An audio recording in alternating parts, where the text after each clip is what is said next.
Hello everyone and welcome to today's lesson. Today we are going to learn about shapes and patterns. And the topics in this chapter are solid shapes, faces, edges and corners, and patterns. So let's start with solid shapes. Let's have a look at some solid shapes that we see at our home, in the classroom or at different places. Have a look. Here we have the sphere shape. Here is a cylinder shape. Here is a cube shape. Here is a cone shape. And here is a cuboid shape. Now look at these shapes and read their name aloud. This is a sphere. This is a cylinder. This is a cube. This is a cone. And this is a cuboid. All the above shapes are solid shapes. Faces, edges and corners. Any side of a solid shape is called its face. A point where two faces meet is called an edge. And a corner is a point where some edges meet. Have a look at this table.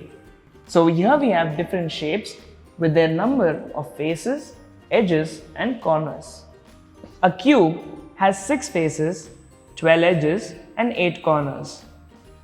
A cuboid has also 6 faces, 12 edges and 8 corners. A sphere has 1 face, it has no edges and no corners. The cone has 2 faces, 1 edge and 1 corner. The cylinder has 3 faces, 2 edges and no corners. Well, I hope you understood that. Let's test it with an exercise. I'll help you with the first question. A chessboard is dash in shape. We know that a chessboard is a cuboid in shape. Patterns. We see a lot of patterns around us. A pattern is created when shapes or numbers are repeated or put in a sequence. Patterns help us understand different things. Maths is all about patterns. We see patterns in clothes, window grills, gates, tiles, etc. Have a look at some patterns. Here is a tiles pattern, a windows pattern, flower pattern, and vegetable pattern. Geometric patterns. Now have a look at this pattern. Here we have to fill in the blank with the missing shape.